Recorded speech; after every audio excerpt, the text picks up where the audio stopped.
wannan yarinyar kutumar uba shegiya ita ce wadda ta zagi manzon Allah, ita ce wadda ta yi batanci ga manzon Allah. Wallahi sako ne zuwa ga shugabanninmu, domin mun ga akwai wayanda suka fito suna cewa Allah wadai, to za ku ga Allah wadai ganin idan ku, domin mu wallahi akan manzon Allah wallahi ba ma ji ba ma gani. Ku tsaya ku ji abin da take faɗa ƴan kutumar uba, tun a duniya kin fara ganin sakamako, an kona ki da wuta, kina can kina zaki ciwar. Holy Ghost fire ba abin da zai faru da mu.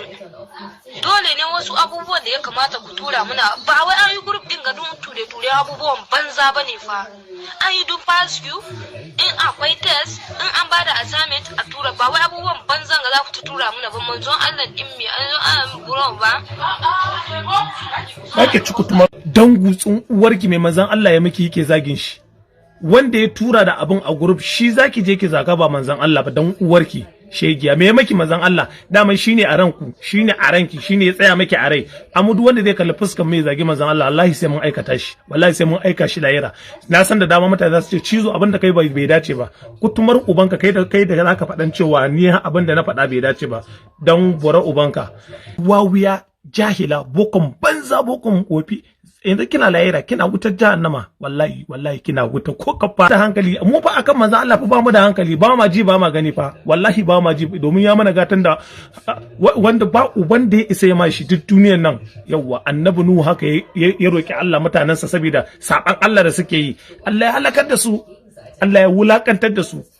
Haka annabi Lut shi ma mutanansa saboda luwadi da suke, Allah ubangiji ya halakar da su.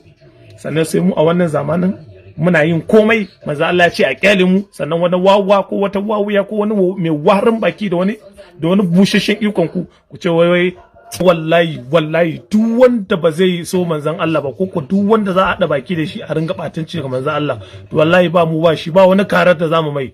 Sannan kuma sako zuwa ga shugabanninmu, oke saboda arniya guda daya wadda mai zagin manzon Allah, duk shugabanninmu na arewa kowa ya fito yana ta magana da yan Najeriya da shugabannin Najeriya, kowa ya fito yana magana. Nan ake kashe mutane, mutum nawa aka kashe a Sokoto, nan har masu ciki aka kona a cikin mota, ba wanda ya fito magana. Ba mu ga kun fito kun magana ba, sai an zagi manzon Allah saboda an hukunta ta. To manzon Allah hukuncin duk wanda zagi manzon Allah hukuncin shi kisa. Ko da ya ce ya tuba, to tuban za ta mai amfani a lahira, amma a gidan duniya ba za ta mai amfani ba. A nan duniya hukuncin sa kisa ne.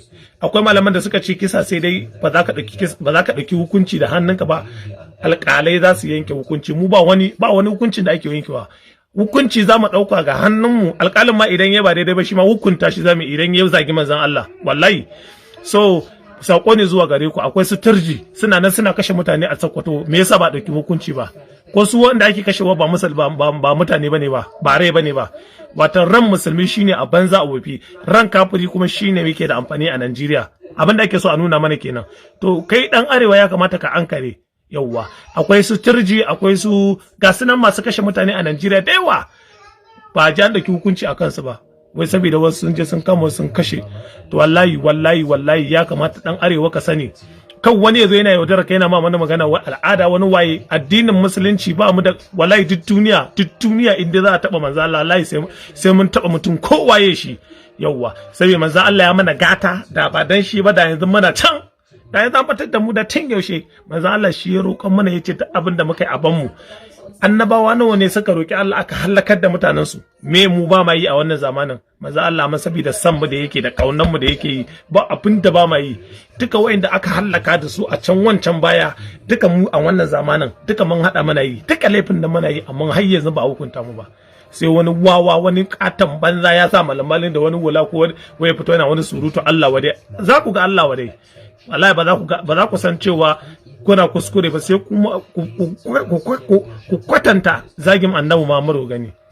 Duk wanda zai taba manzo Allah wallahi ba za mu bar shi ba.